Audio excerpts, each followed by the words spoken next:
the Fulhamish podcast, your independent voice of Fulham FC. My name's Elizabeth Barnard, and if you close your eyes and listen really, really hard, you can probably still hear my sigh of relief reverberating around from Saturday. Southampton won, Fulham 2, but it wasn't always going to be that way, as it took a 92nd minute Ryan Sess winner to ensure Fulham didn't get Simon Rusked once again. It's a good vibe on the pod today, but it almost wasn't. I am delighted to be joined by a star-studded panel for this one. First of all, Dan Cooke, fresh from Southampton. How are you doing? Oh, I'm doing well. Hi, Elizabeth. I'm excited for this. I was not excited. Again, preface it, I was not excited for this for quite a large part of yesterday afternoon, but I am now. Yeah, how quickly things can change. Yasmin Wills, also fresh from the South Coast. How are you doing? I'm doing so good. So much better than last week. This time last week, I was so grumpy going into the Chelsea pot. I'm so happy that it's not the same. Yeah, as I was watching the game, I was feeling really, really nervous that it was going to be a really downbeat one, season over, but thank goodness. And also Adam Farquharson. Adam, how are you doing? Yeah, I'm good, thank you. Excited to see those that made it down to the South Coast still have voices, because I personally wouldn't. And having watched that video of Dan, I didn't have high hopes of yesterday, thinking he'd be able to talk today. Yeah, Dan, that video of you, it felt like your throat was being ripped out. But then I watched you manage to do a quick take just after the game, and you're still talking today. So that's very, very impressive. It was a very visceral, guttural release of relief, that celebration. It really was it was 91 minutes of misery that it suddenly were fixed in half a second as a ball drifted towards the far corner. And luckily, because annoyingly I am developing a penchant for this, but that video does slightly miss the moment when the reason why I'm holding my coat in my hand is because I ripped it off in the celebrations, and I was just didn't know what to do with myself. So yeah, thanks Jordan for capturing that video. Ellie said to me last night, "You were really lucky that I love you, because if I didn't, that really would give most people the ick." Yeah, that does feel very true. My partner has also seen some very embarrassing Fulham celebrations from me, and if he didn't love me so much, he'd have got the ick a long time ago. Adam, I believe you've got some 3-word reviews for us. I do. As you can understand, there's a plethora of different approaches to these, most of them focused around a particular player. Let's start with the ones that aren't. So we've got James Wilson with Derby's dirty work, which I absolutely love, because running into this game, I knew that Southampton only have one thing to play for at this point in time. It's not just being the worst team in the history of the Premier League. We've got Jakub Krupa with stroke of Lukic. I personally, after his second half, would stroke him also. We've got Around the Grounds with Frižau Paulinho. I mean, there's absolutely no relevance to yesterday's game, but Frižau Paulinho, I'm going to keep pushing the narrative. And then we're going to start onto a similar trend here, which is Fulham fan news with Arise Saint Sessignon, Timo Fairweather with Viva la Sessignons, Liam Byrne with Europe Still Sessignon, and Kyle Bailey with European Sescu Mission. Lovely. What a selection today. And yeah, they're right to be all around one player, I feel. Yasmin, I want to bring us back to about 1:45 p.m. yesterday when the lineup dropped. Not going to lie, when I saw it, I was feeling all kinds of horrible feelings in my stomach. Anthony Robinson was out due to an injury, I believe, with Sessignon then dropping back into that left-back position. And it was quite an interesting midfield selection. For me, it was quite reminiscent of when we played Southampton in December, where our midfield three was Berger, Josh King and Tom Kearney. I was a bit concerned that it wouldn't be sturdy enough. What did you make of the lineup? Yeah, I have to say I was quite shocked by it when I saw it come through. It's a lineup that is, I think, Southampton specific, and I never want to see it again. But there is possibly something to be said for the fact that eventually it did work. But I would say that is down to Marco's changes rather than the initial lineup that he started with. It was incredibly attacking. I looked at it and went, okay, this is all the comments coming through on the group chat were Vibes FC, and I was thinking that is exactly to a T what this team is. So it's interesting because it's Southampton, so they do have something, albeit very small, to play for, in that they're trying to beat Derby's lowest points tally record. And because they're already relegated, they could be completely chaotic and throw something mad at you because they have nothing to play for apart from that. And you saw when we got relegated already, we went and picked up points at Bournemouth away in our relegation party. So you never know what can happen with Southampton. And I was quite concerned going into the game. When I saw the team, I thought, well, it's either going to work well, which eventually it did, or it's going to go catastrophically wrong, and it's going to be, again, a repeat of Marco Silva's not a tactician. And yeah, so I'm glad it eventually did work, but I think the Lukic sub was really important, because if you've got such an attacking formation, to then have Berger quite defensive seemed to stunt it slightly, and he didn't have his best game yesterday, I don't think. So I think that Lukic sub was incredibly important to turning it round a little bit. Yeah, absolutely. Dan, I'm sorry to do this, but we have to talk about Southampton's opener. Pereira gives away quite a needless foul on the edge of the box. And then there's an absolutely beautiful Ryan Manning free kick delivery into the box onto the head of Jack Stevens. Do you think it was poor defending from Fulham for that goal, or was it just an excellent free kick routine from Southampton? It was a good routine, because when you watch it back, and I think it's it might not have come across on the TV, but what happened when I was at the ground is Andreas Pereira and Joachim Andersen were both remonstrating with the referee quite violently after the goal went in, complaining. And from what I can work out, it's because of a little bit of a blocking routine that Southampton do on that near post. It blocks off a couple of, it's Ugachukwu, I think, who acts as the blocker, stops a couple of Fulham players running across that near post, which is, if anyone is able to cover that near post space, it doesn't reach Jack Stevens in the middle of the goal. So it's a good routine, but it's not the first time Fulham have been undone like that recently. And I think that's where it's a bit irritating. Like, instantly what comes to mind is Brighton away a few weeks back, where we had a similar sort of thing at this time at the back post. Just feels like Fulham are falling foul of it a little bit and not being savvy enough, not enough street smarts there to get around this blocking. And, we were great exponents of it. I feel like we should be defending them better. We understand that this is quite a common practice now. And I would like to see Fulham do better from that. And it's so cheap, isn't it, conceding from a set piece, especially when we see how hard we have to work to try and put the ball in the bloody net from set pieces. To sort of gift one like that stings a bit. So yeah, they've got to fix that, because I don't know though. I will say though, in the first 15 minutes, I thought Southampton looked probably the better team, so they were probably deserving of the lead. It's just a shame that it came from set piece. And I agree that the free kick Pereira gave away was a bit needless. It was also as a result of overplaying by him.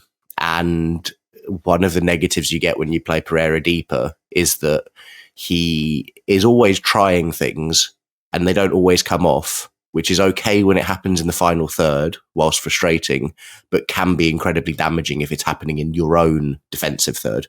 Because if you give the ball away there, which he did, and then gave away a free kick, you put yourself under more stress. Yeah, I just felt like it was coming. You're right. Like, Southampton were better for large parts of that first half. Adam, I want to talk about the first half in general, because there aren't that many talking points from a Fulham perspective. I thought Fulham looked pretty open to Southampton's threat, to be honest. They were having a lot of success with balls over the top. And then we were passing so slowly when we were trying to break them down at the other end that we just weren't able to get past them at all. And I wanted to ask you, do you think Fulham have played worse in a first half this season? I think we've had a few first halves where not necessarily as bad as that, but you can usually tell with Fulham within the first 5 minutes kind of what's turning up, at least for the first half. I used to think that was for an entire game, so thank God that's gone away. But you can see within the first 5 minutes, I hate this phrase of whether they're up for it. Like, I think players are up for it, but whether they are actually tuned into the ideas that have been drummed into them all week. But my question really would be like, did they know that they were going to turn up with the Vibes FC formation that they did? Because it felt as though they looked in front, I say they, being the defence, they looked in front of them and thought, okay, we've got Sander Berger. Oh, so we just pass it to him, right? And then Pereira's kind of dropping in, and they didn't really have a plan of how to move it forward quickly. But you've only got really one person truly in the middle. If everything's going through them and they're not having their best game either, you need other players to be dropping in and being like, right, I'm going to give you lots of options. But we just looked, as you say, open in the midfield. Everyone was looking forward, thinking, what's the plan here? And I hate it when Fulham players look around, because they should only be looking to one person, that's themselves. They should know the plan inside out.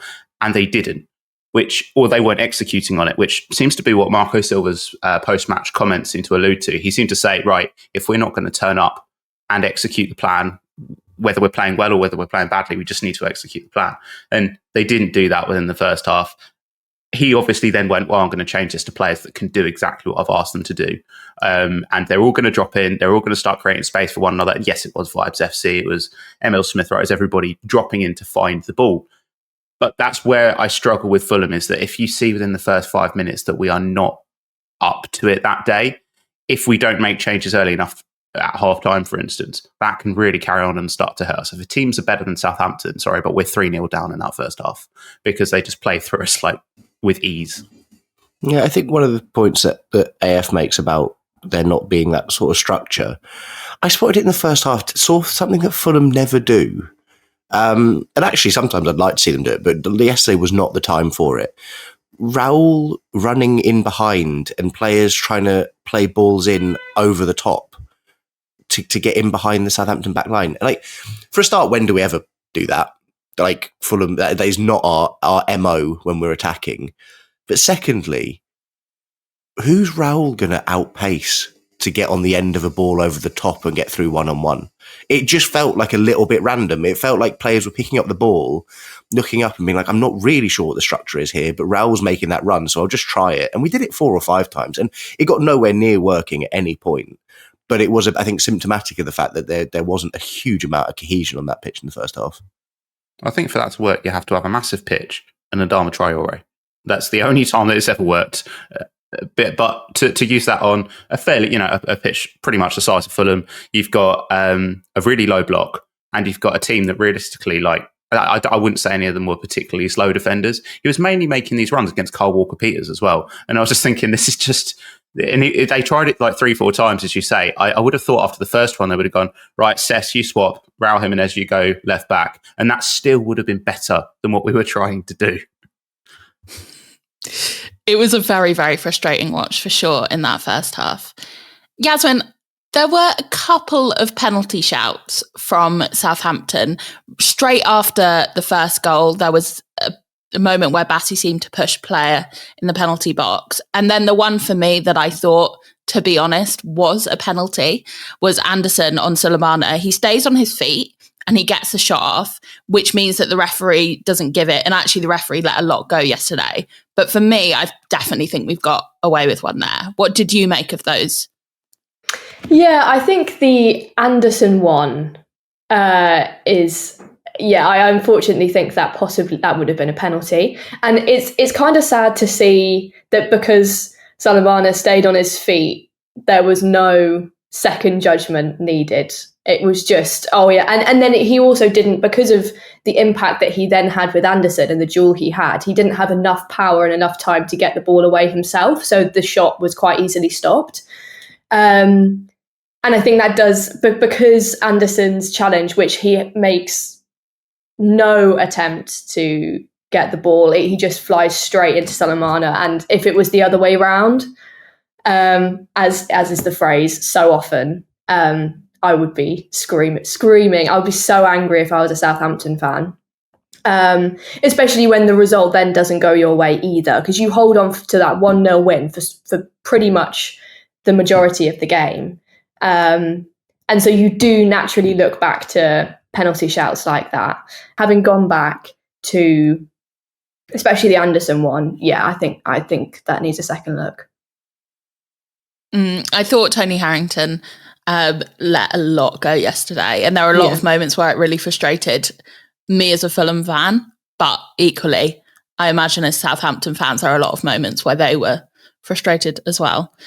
Dan, you were in the away end yesterday, and it seemed at half-time, from what I've seen on social media, that there was a bit of a negative reaction when that whistle blew. What happened? There were a lot of boos, like a sizable amount of boos. And if you consider our own Jack Kelly was in the opposite stand to the away end in the press box, and he heard the boos, I think that gives you an idea of it wasn't just one or two people. It was, it was a few. Not a fan of it, I'll be honest. Like, I think there are times when there are a few times when it's appropriate, or when I would find it appropriate to boo, and that would be lack of effort. I didn't think it was lack of effort at any point yesterday. This Fulham side under Marco Silva has never been lack of effort. There have been sides in the past that we've seen that down tools and are pathetic. They deserved booed, but it's never going to be productive at halftime in a game that you need to win. And you hear it, like the players spoke about it after the game. Marco spoke about it after the game. In general, in the first half, the atmosphere was good, especially before the game. And Yasmin will see that. Like, the atmosphere was brilliant. And then in the second half, it really started to amp up, especially after the first goal, the equaliser. We had a say yesterday as fans, and Marco said it in his post-match press conference, that whilst it's a small detail, having our fans buy the goal that we're attacking when we're desperately chasing a winner has a say in what our team's able to do. It gives you an extra percent. He said especially having Adama Traore running against a fullback with a full Fulham wall behind him, pushing him on, urging him on, is only ever going to work in our favour. So it was disappointing to see. There were boos in the second half at times as well, like directed at some players. But obviously everyone changes their mind when goals start coming in. I think it's just that I understand it to an extent, because you're watching the season slip away in front of you in a game where you're like, we should in theory, we should be like 4-0 up given like context of the game. So I understood that, but like ignoring those people who booed, I thought yesterday was great fun. I met a load of Fulham fans yesterday, a load of listeners. Shout outs to Nick, Sam, Paul, and Jack, all four listeners of the pod who came up to it at some point in Southampton. It was lovely to meet everyone. And it was just it felt like a last day of the season sort of game. I don't know if you thought that, Yasmin, but it was real, like good old knees up Fulham away day. Real fun.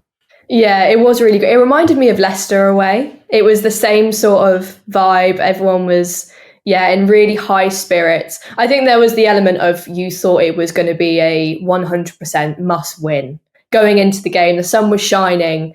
Obviously, it didn't then end up that way. And that's I think that's probably where the atmosphere then drops into more negative, because you expect to be so high.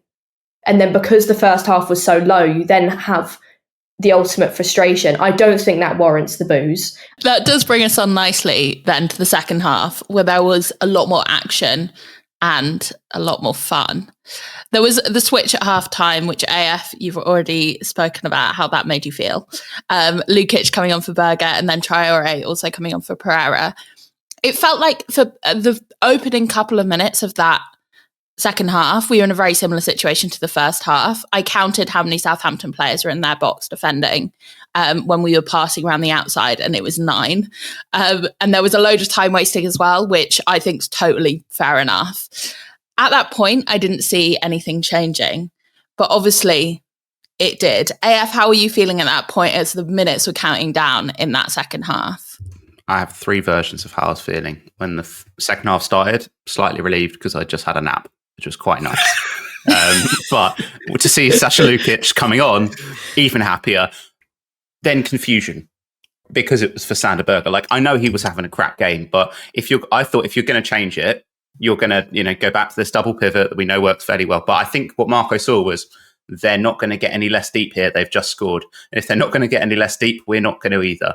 It's going to be Vibes FC all over again. So what he did was interesting, because it was really gutsy, actually, to be able to just say, we're still going to play pretty much one in the middle, but it's just going to be someone who's a little bit more dynamic.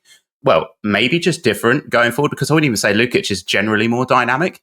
He just had so much class about him that after I think about 10, 15 minutes, he just knew what the plan was in front of him. And he was like, I can pick out anybody here. I'm just going to dive over to the bright areas of the pitch and I'm going to be effective.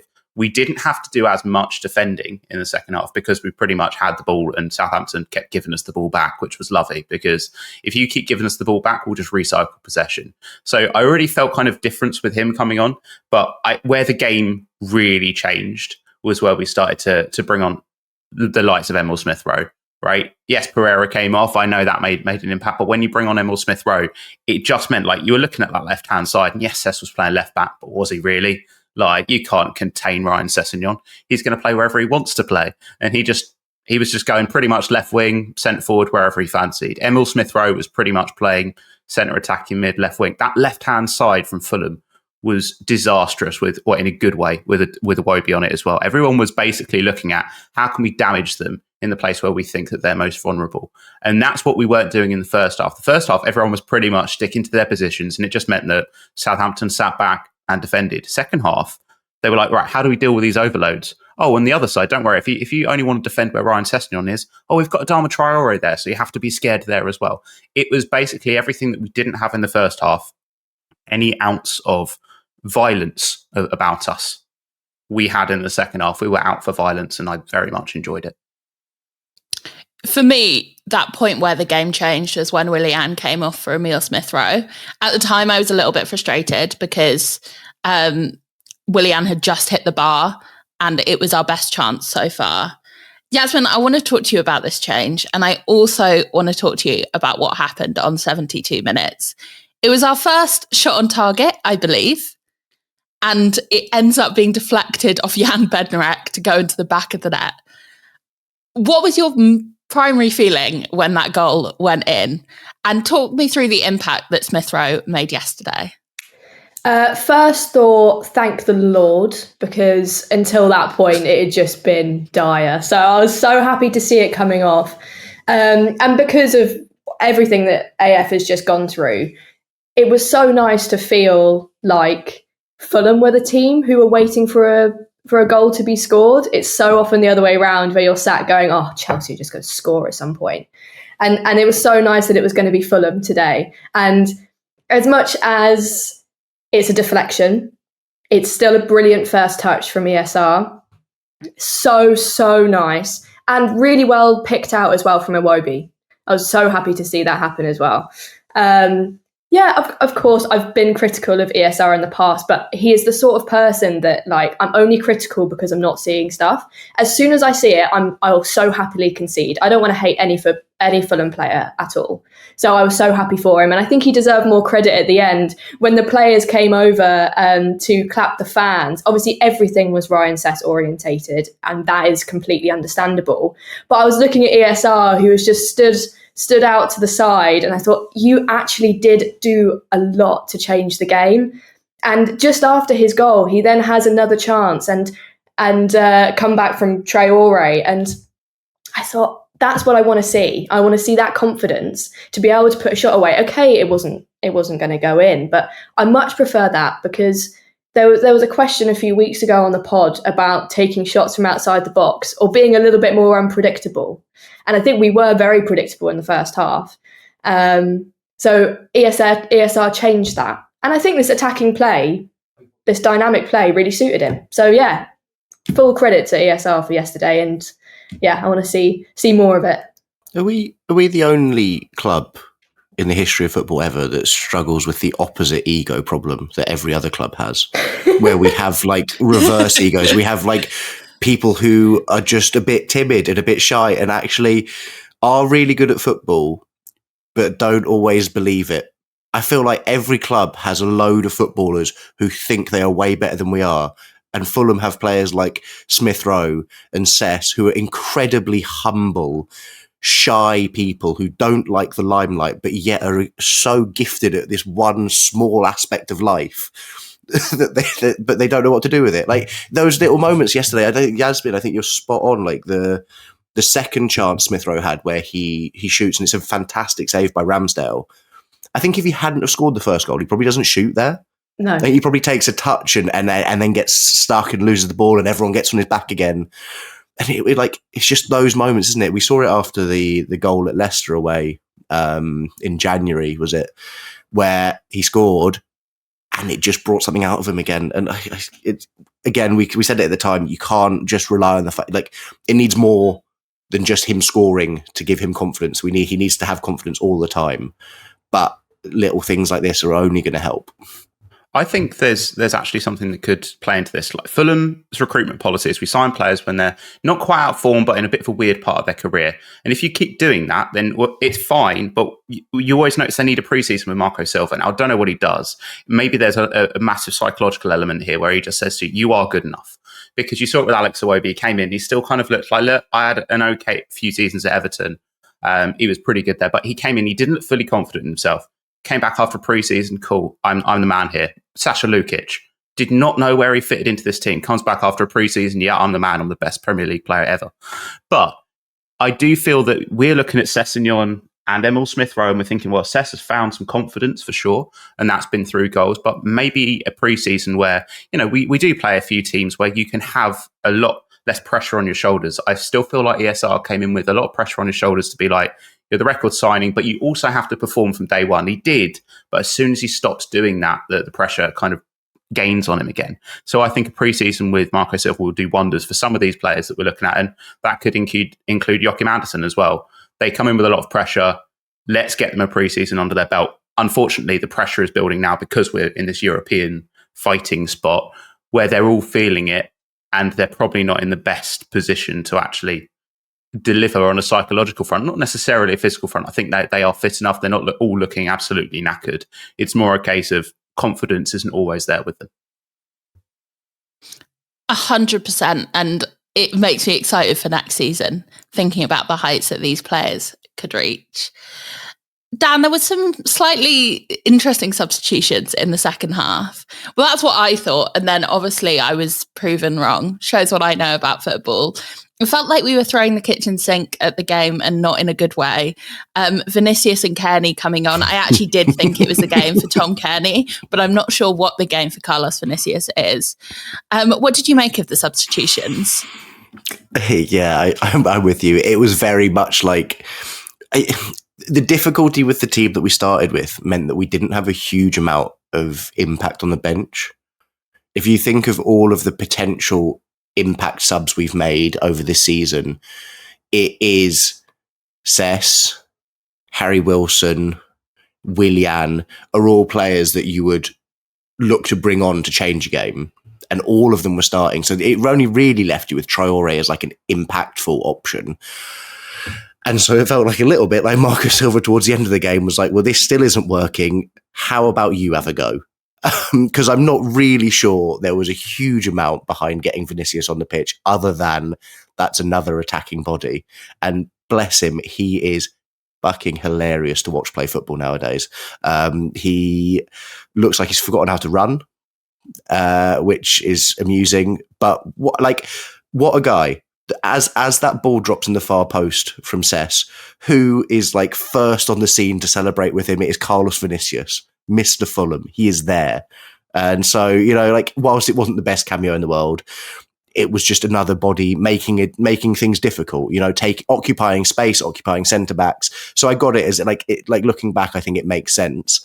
I'm with you. I wasn't entirely enamored with it. Kearney, I thought was actually, usually when we say like we're trying to unpick a team who are sat really deep, usually you do think TC might be that guy because he has those abilities in those pockets, and his pass, he picks up that pocket of space for the winner to play it out to Adama Traore. While it's not the world's hardest pass to play, it's the area that he picks up to be on the ball to enable that move. But yeah, it's interesting. Me and Sammy got some comments on the YouTube quick take this morning about Willian, and I thought this was an interesting discussion point because I didn't think Willian had a great game. I thought that whilst that's true, whilst I thought he didn't have a great game, it also seemed like when you watch the highlights back, I'd sort of forgotten that he was involved in the impactful moments before we scored, before he came off. It was him having a shot, it was him hitting the post. But I think outside of that, there was a lot that doesn't flag up. And I don't know, like, I'm pretty sure at one point in the second half, and Yasmin might be able to tell me if I'm right, I think he got booed by some of the Fulham fans. He played a pass directly. He tried to set Iwobi through on the overlap, and he just passed it straight out of play for a goal kick. And I think it was like sort of booing the team, but also he just didn't look at it to me. But some people have said that they thought he looked really good, and I don't know if it came across differently on the telly. But for me, we got better after he came off. Yeah, though that last half an hour was our best part of that game, and that involved Smith Rowe being a bit more involved in that sort of left pocket. So I think substitutions and all, you got to say they worked, despite the fact at the time, like you, Elizabeth, every time we made a sub, I was like, oh, really? Well, I don't know about that, Marco. Willian didn't look good, but he didn't look terrible. Like if I was to pick any player out from that first half, I could have picked out like 3 or 4, and I wouldn't have said Willian was the main problem. That's why he stayed on through the second half. I think what happened was he had some of these moments where, like, a bit of a highlights reel player for yesterday. In that, if you just watch that, you'd think he did okay, but they missed the pass to Iwobi. Was that Iwobi's fault? Was that Willian's fault? It was just everyone not being on the same page. I think what's difficult is that I would rather be bringing up Willian has a purpose for me in this team, which is I love him. Everybody knows that. But you bring him on when you are maybe 1-0 up, or you're trying to somehow keep on hold to a draw that is really beneficial against Man City on the last day of the season. You bring him on and he will just try and keep the ball and recycle it well. I don't necessarily think starting him against a team where we're trying to go all guns blazing is the player that I would want starting that. I would potentially have started Adama Traore based upon the options that we had, or even put Harry Wilson out wide instead of kind of this number 10 operating role that he was kind of doing. It's not necessarily Willian's fault, but I can see why he copped it a little bit, and it's more Marco Silva that I would blame for that decision to start him, because you need him more as an impact player when we're already winning. It's a difficult one for sure, because in a very different world, Willian could have had a brace yesterday. Obviously, we're not living in that world, and I do agree that we got better when he came off the pitch. This was something you messaged me about last night. Willian, a lot of the chat recently as well has been about Fulham not having leaders. And I think possibly Willian can fit into that category in a way. Kearney can fit into that category. And you very rightly pointed out Anderson.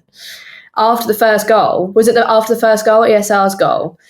I think it was the second. Was it the second? Oh, okay. Well, the impression I'd got was that it was Anderson who was the first person to go round the team and say, come on, we can do it, well done. That was exactly the sort of mindset we needed to come away with 3 points. So maybe Willian fits into that category a bit. But considering how much criticism Anderson has had of late, it's great to see him falling back into his comfort zone. Definitely. And it was him. So for those who haven't seen the video, the whole team celebrating. Anderson does celebrate, and then he's going around the team, like tapping his head, making sure they switch on. And I think it was just after the second, obviously about 3-4 minutes left of play after that point, where to concede an equaliser would have been just gut punching. On Joachim Anderson telling everyone, heads on, switch on, we're 2-1 up, there's 3 minutes left, just like see it out. One of the people that he had to say it to was Carlos Vinicius. And I would just love to know how much of that actually hit home. I think that would have been a great conversation. Carlos, head on now. Yeah. I don't actually know what my job is, Yoa, but yeah, sure. I reckon about 0% of it. Yeah, so let's come on to it then. I'm literally jumping for joy as I ask you this question. Our most natural goal scorer, 90 plus 2, header in the box, Ryan Sess. The away end is sent into raptures. Is this the most important goal of Fulham season? Oh, wow. Possibly could it may very well could be. If we do get into the Conference League, we could very well look back at it and think it was, in the same way that if we didn't, we'd look back at Chelsea and say that was a key one. But going back to what I said earlier about, I said to my sister on 90 minutes, we're going to score. Like, it was so nice to feel that it was Fulham who were waiting to score, and it did eventually happen from Sess. And also, just to point out, that cross from Traore was not necessarily goal bound. Like, Sess still does incredibly well to bury that header. So it's just wonderful to see that, again, it's that typical Sess, right place, right moment, and still has the skill to be able to make it a goal. And also from Traore as well, it was like seeing him at Forest. He's managing to get these crosses away again. So yeah, brilliant from him as well. It was incredibly important, especially because most of the game, my head had very much been, oh, this is going to be so awful tomorrow, where I have to deal with another week of grumpy Fulham fans saying, oh, we're not good enough to get into Europe. And it was just so nice to be able to come away with 3 points on a day where we absolutely needed them. And it's great to see that Sess is the reason we can do that. A very, very emotional one, for sure. Sammy asked Dan this question on the quick take, and I thought it was a great one, actually, as we turn our attention towards the last bit of our run-in, our European hopes. If we'd lost today, we would have asked, is Europe still on? But thank goodness we don't have to answer that. We know that Europe is still on now. But the performance yesterday left, I would say, quite a lot to be desired. I'd like to get all your thoughts on this, starting with AF. Does the performance and the mistakes in it really matter, or is it the result that's the most important thing? I think it's kind of how I look at it. From a work perspective, I always say is it the end result that's more important than the process that gets you there. And ultimately, at this point in time, when it's delivery point, it is absolutely just what you get out on at the end. Everyone looks at 3 points. Nobody's really looking back apart from us at the first half yesterday. What I'm looking at is what we have coming up. And my concern here is if you start that way against someone like Manchester City on the last day of the season, you've got to win. We're losing 4-0.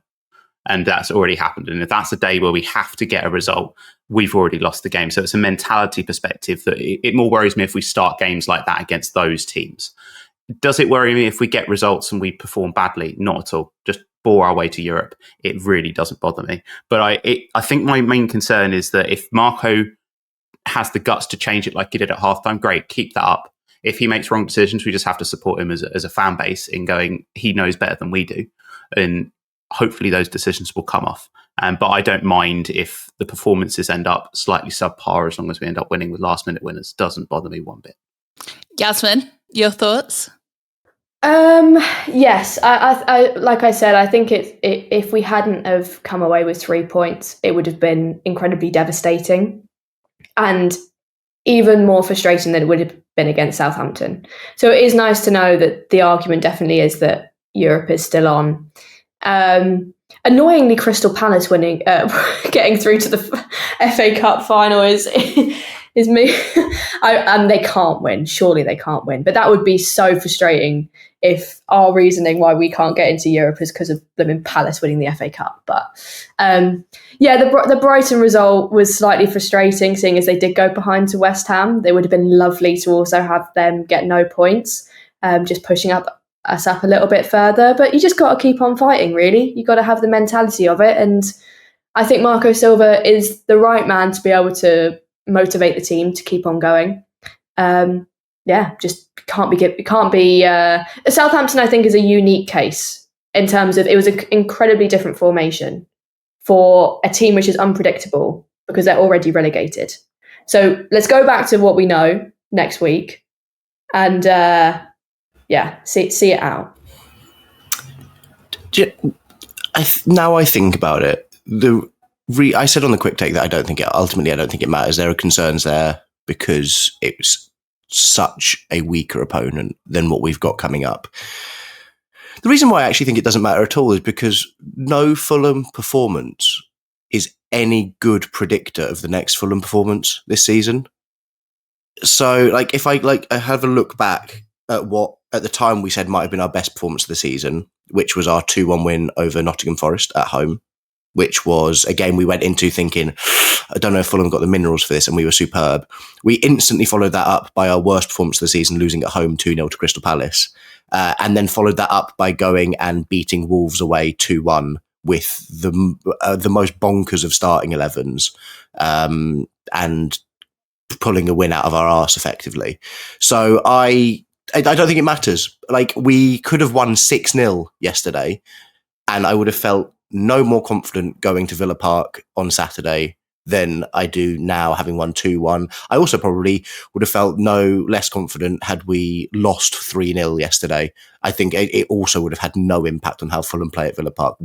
I don't know why it doesn't matter, but for some reason we're the one team that is incapable of being consistent. So fair play, Fulham. Like, we'll take it. It doesn't matter if we go to Villa Park and don't get anything, it's okay, because that will have no impact on then what happens at Everton at home. So I think just every game is an individual. And as Fulham's saying, I quite like how we're peddling this, and Marco Silva has sort of perpetuated this through the squad. And they're all speaking to the same thing, which is every game's a final. And you play every final on its individual merits. What happened before does not matter. This is a final. And I quite like that mentality at the moment. All of the players have bought into it. And that's where you get performances in the last 2 minutes of games like we had yesterday. It's a final. It matters, like, uncountably. It's like intangible how much it matters, because it matters so much. So just you do everything you can on each individual game. And I quite like that mentality at the moment. I would say that the manner of winning doesn't matter, but I think if we had lost yesterday, that would have been quite challenging to go through. I mean, you're completely right, Dan, that there's no predictable game this season for Fulham. But if we had lost, I would have been feeling quite resigned to next week, especially because it's Villa as well. I do think there is a big gap between our standard of play and their standard. But I mean, they've just lost in the FA Cup, so maybe it's the perfect time to play Villa. Who knows? But yeah, I agree. The manner of winning doesn't matter. If anything, it's great because you have ESR with a load of confidence and Sess with a load of confidence, picking pockets all over the shop, own little Oliver Twist. So yeah, no, it's great. I'm with you guys on this one. I think 6 months ago, it does matter. Even 2 months ago, it matters how you win. But at this point, I think just getting the points on the board is the most important thing. And we've seen it a few years ago with other teams about if they're getting really scrappy wins in January, February, and then that's fallen apart by the end of the season. But we're falling apart all over the shop after the best results. And I think, Dan, you're definitely right. There isn't really an impact on last week's performance to next week's performance. That's all we got time for in part one. We will see you after the break. Stick around for a bunch of listener questions. Hello and welcome back to the Fulhamish podcast. My name's Elizabeth and I'm here with Dan, Yasmin and AF. And we got a bunch of questions. So let's jump straight in. Dan, I'm going to throw this one to you to start from Joe O'Brien. We complain a lot about how we struggle to create anything. However, is the defence not more of an issue? We give ourselves so much to do by rarely keeping clean sheets. I saw this question from Joe, and I think it's a real good thought provoker because I think it's a really valid point. And Fulham, quite famously at the moment, do not keep clean sheets. It's been a while, and also I think the other thing is that it was quite in the limelight this week because if anyone plays fantasy football, there are 4 teams who aren't playing this weekend, and so there was a lot of discussion around who are good assets to pick up. Who do you want from the teams that are playing this weekend? Who do you want? And basically everyone was like, don't pick Bernd Leno in goal because Fulham never keep clean sheets. And we proved that very quickly yesterday by conceding in the first 15 minutes. I think the reason why it's not massively in the limelight would probably be based on the way that we play. So I think Fulham in general like to play on the front foot. And we get caught out in 1 or 2 situations where we concede. But your main focus on the game is the 25 different attacks that we had that eventually amounted to nothing. And so everyone thinks, well, we just look a bit blunt in attack. But I think Joe's really valid. And we had this problem, you guys remember back in the Championship under Marco, where we would dominate every single game. But we had a real habit of conceding from the only chance that we would afford the opposition. And so I think it's something that does, I think it's sort of symptomatic of the system that Silva plays, this front-footed football. But I'm right, like, it was one of my gripes with last weekend's performance against Chelsea. We tried to win that game 1-0, and as far as I can remember, we've done that once in the league this season. That was away at Forest. So I agree. If we could tighten that up, oh my God, like if you throw in a couple of clean sheets across this season where we only conceded one, the point tally would also look very different. And I do have gripes with it. We seem to have a backline that are all capable of brain fades, which I think is where this come from. We have, if we treat the backline as, let's say 5, so your 4 centre backs plus Sander Berger, all of them individually 99% of the time are superb footballers and are very good defensively. But at any one point in every game, one of them does something that ends up being really costly or could have been really costly. And we need to fix that. And I think that's a mentality thing over an ability thing. But I would still rather Fulham play the way we do than try and emulate a Nottingham Forest, for example. Forest have been superb defensively for most of this season, not so much recently. And that's what's put them where they are. But I would still rather be a little bit more swashbuckling, a little bit more maverick in the way we play and try and outscore an opposition rather than try and see games out 1-0, because it is miserable trying to watch your team play, like win games 1-0 at times. And it's great when you get over the line, but there are many occasions where you don't and it stings. I mean, we all watched us play Parker ball for a couple of years. And let's just say I would much rather never keep a clean sheet than have to watch my team play that again. But Joe is spot on. Like, he is absolutely right that there has been a lot of focus on the fact that we attack going forward, we lack something, and there will be a lot of focus on Fulham need a centre forward, Fulham need a goal scoring winger, and there won't be as much focus on, and maybe there should be, on Fulham needs to do something to tighten up this backline a little extra amount. But it's hard to know where we do that this summer, because Joachim Andersen's been here a year. It's not going to be, looking to replace him would feel like a very gutsy decision. Calvin Bassey has been our best centre-back, so it's not going to be him. Anthony Robinson is one of the best left-backs in the league, so we're only replacing him if he leaves. It sort of leaves right-back. But for me, and again, I think he showed it yesterday, Kenny Tete is that guy. Like, Kenny Tete is the best right-back we've had in a very long time. He's probably the best right-back a team like Fulham could feasibly have without picking a gem out of nowhere. So it's hard to know how Fulham improve other than just relentless coaching, getting these players switched on all the time, and players like Calvin Bassey getting 1 year older, 1 year more experienced, getting rid of some of the childishness, naivety, rashness that can seep into his game. Yeah. I mean, I don't know. It's a difficult one because you're right. There isn't really a weak link that is really obvious across our backline. We're going to turn our attention to the attack now, because at times yesterday it was a difficult watch. AF, I'm going to throw this one to you from Tom from Instagram. Do we look for a new striker this window, or are we backing Jimenez and Muniz? I think the role of Jimenez changes next season, to the fact that he has proved me wrong, and he has shown that sometimes it's really great to have this striker who has been there, scored goals in the Premier League, and proved it again this season. He's scored goals in the Premier League.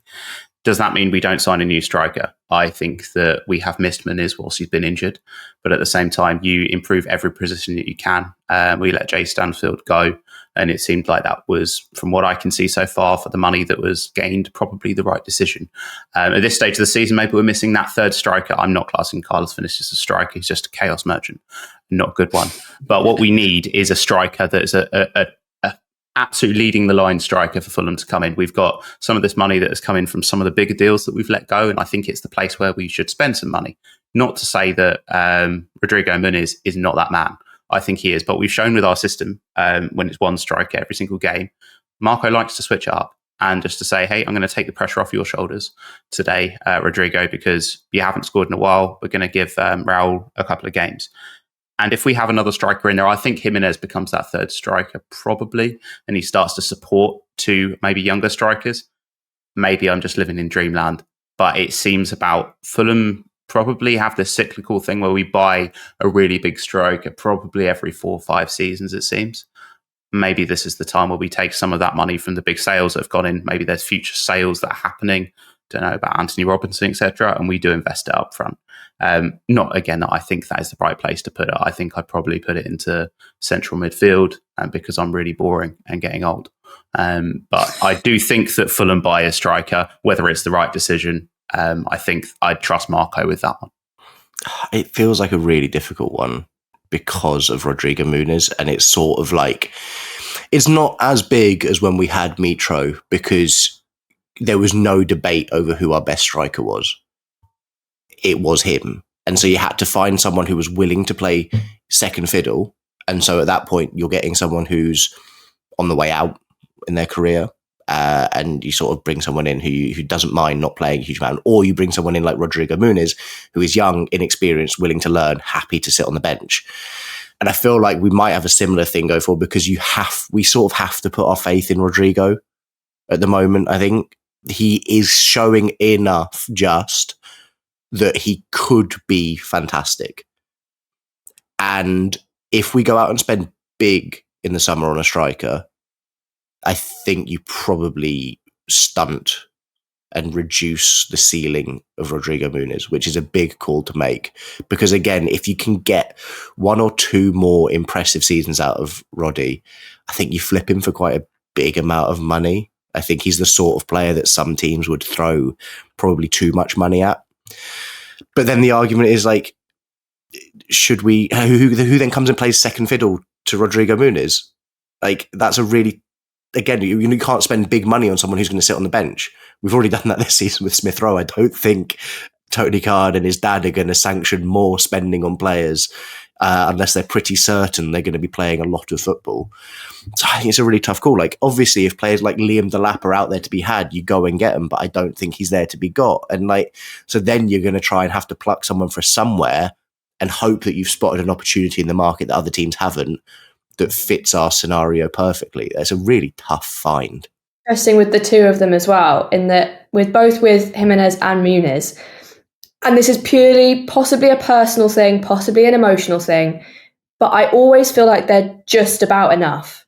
And every time they score, I think, oh, thank God they have, because I always feel like they need to prove themselves. And when they do score, it's like, oh, thank goodness that you've proved that you can do something, because it's teetering on the edge of despair. But yeah, both of them are doing like just about enough. And from a personal perspective and from a stress perspective, it would be lovely to have a striker sort of harking back to Mitro, who, when he gets the ball, you know he's going to bury it. And I think with Jimenez and Muniz, there's always an element of surprise, just an element, because I know they have a lot of skill. And whenever Muniz is able to bury some incredible strike, like, or pull off some moment of magic, I'm so happy for him, and I know he can do it. But there's always an element of surprise that I really could do without. Fine, the answer is Ryan Sessegnon. The answer is Ryan Sessegnon anyway. Like, let's be honest. Who keeps coming up with these goals every single time? It's Ryan Sessegnon. I'm not saying he's a striker, by the way. I'm not saying that. I'm saying, though, that if Sessegnon is at the point of his career where he's saying, I'm going to start in the front line, I'm not going to be a left winger, I'm not going to be a right winger, I'm a left forward, right? Do you still need the same kind of striker that you've needed in other seasons, where it needs to bury every single chance, when you have wingers that are contributing as many goals as ours are? Maybe our team's just developing. And I know I've just contradicted my earlier point of not needing it, but maybe we don't need it. It's a difficult one at the moment, because obviously Muniz is injured, and therefore we're really seeing the shortfall of the team with bringing, no offence to him, loved what he did against Chelsea in 2023, Carlos Vinicius off the bench. But when those two are working, both fit, both firing, I think it does work. Okay. I've got 1 or 2 more questions. I've got one that I'm actually not going to ask anyone. I'm just going to bring it to the fore, because the vibes of it are so bad. Whenever I categorize the questions when I'm hosting. I do them by sections, tactics, personnel. And this one I've put in its own section. I've called it worst mood ever, which is from Eddie Ives. Do we think Palace will knock us out of Europe by winning the FA Cup? Possibly the most disgusting thought in the world. I, for one, am going straight down the tattoo shop to get City Forever tattooed across my heart, and hoping that they knock Forest out and then they beat Palace in the final. I don't think my little heart could take it, but more and more it seems like it could be a possibility.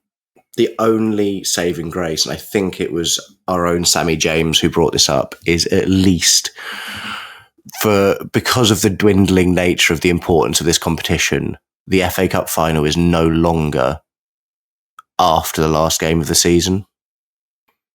So at least we'll know. Do you know, could you imagine if we finished 8th, celebrated in the weekend after Palace won the FA Cup? There's no coming back from that. So at least we'll know. There is a warmth in the fact that we'll be resigned to it before we get too excited. I feel like last season, Manchester United fans were outside and Newcastle fans were celebrating Conference League, and then Manchester United went and won the FA Cup and bumped Newcastle out the Conference League, and Chelsea into the Conference League. So you're right. I'm really glad that as we go into the final game of the season, we will definitely know. Yasmin, I've got one more question and I'm going to throw it to you. And be warned, it's a spicy one, from Stan Lloyd. How long does Marco have, in your opinion? Recent results have been down to his poor tactics. You give me a hospital pass there. It felt a little bit like a sort of one of those old Yeller things of how long until we take him out the back of the shed. It was poor guy. Yeah. Anyway, over to you, Yasmin. That's your answer. Liz, I thought we were friends. Honestly, that's awful. Oh, come on. I mean, I got handed a similar question last week, and I'm not willing to criticize Marco Silva, the way that he has got the club to where we are now. There is possibly something to be said for his tactical decisions in the past, especially against Chelsea and against Palace. But those are the two big ones that I can think of. And Sammy made a really good point on the Thursday Club. Players have bad games. Managers can have bad games as well. And I think on the whole, how long does he have left? I mean, that's impossible to predict. Unless he gets nabbed by someone else, I want him infinitely until something goes disastrously wrong. I can't believe I'm going to wade into this, but I am. I feel like I'm going to get chastised. Look, Marco Silva has as long as Marco Silva wants at the club. If the club really want to get rid of him, keep Carlos Vinicius for one more season, he'll walk himself. If Marco Silva makes any more tactical decisions that are as mental as yesterday and they keep paying off, he can stay at the club as long as he wants to, because he still knows football better than anyone that we've had for a large percentage of the time. Liz, you mentioned earlier in the podcast about seeing Parker ball and things like that. We've had so many nice games under Marco Silva. I say nice games, enjoyable games of football under Marco Silva that I'm not sitting here watching turgid football. We're watching all of these managers that get brought into Premier League clubs to put them in more stable positions, and they end up going back to thinking, oh, do you know what? It wasn't as bad. It was worse. It was not as bad before. Let's go back to something a little bit more like that. Now, if Marco Silva wants to stay at Fulham, I personally think we should just keep that going, because he seems to find a formula eventually that works. I don't think that we should be the ones that make that decision for him. Yeah, I think AF's spot on. And I think we get these ideas that things might have gone stale at times in insular moments, without the context of, yes, the past 2 games before Southampton were bad and really damaging for our season. But that was damaging our season whilst we were sat in 9th. And so whilst those moments we might have gone stale for a subsection of this season, but overall it's still progress. Fulham is still upward. We are moving in the right direction. And as AF says, there are teams out there that have fallen foul of this, different circumstances, but same thing with West Ham. They thought that maybe it was time to move on from David Moyes, and they they genuinely look like they're going to finish 17th. They won the Europa Conference League 2 years ago. So, like, from our perspective, I agree. Unless something goes drastically wrong, you keep him for as long as you possibly can. From his perspective, and I think a little bit comes down to the fact that he is a bloody good, smooth talker. He knows exactly the right things to say. But some of his comments over the past week about, what's your future at Fulham? Where do you see you going? Everything he says to me feels like a guy who's still locked in for a bit. I'm getting less and less concerned about him leaving to a club this summer. Just based on the things he's saying, this is a project for him. There are serious goals that he wants to achieve with Fulham because he has now become a Fulham fan. He is Fulham because he's been so entwined with the club for such a long period of time. So whilst we'll be gutted if it comes to the last day of the season and we don't qualify for Europe, so will he. And I think his focus will instantly become, right, next season, how do we do it? How do we do it next year? And like that, I think that's sort of his motivation, his drive. And he's learned that over his career. He knows what it's like to wrongly jump, to take a leap at the wrong time into a new club. I think we've got at least another year, if not longer, because it's a really good marriage. Yeah, I mean, I've got to be clear. I obviously sent Yasmin that hospital pass, but I am 100% with all of you. And if we look back on what the last 3 years would have looked like without Marco Silva, so we had still come up from the Championship. I think 2023, we're relegated in 19th place. And the highlight of our season was a win against Everton, followed by a draw with Crystal Palace in January. And that was the best it ever got. Then I think 2024, we finished 5th and we're knocked out of the playoffs by Mark Robin's Coventry.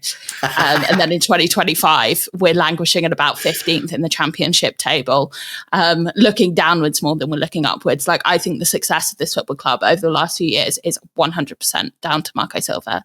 And I would never take any of it for granted. Best Fulham manager of my lifetime, I would say. We're going to wrap up there. It's been quite a long one, but quite a lot to talk about. And with that last question, I felt we needed to give it a bit of space just to put it to bed for sure. AF, do you have a favourite 3-word review? I do. Let's end this on a positive vibe with Viva les Sessignon from Timo Fairweather. Lovely. What a great 3-word review. And you're absolutely right.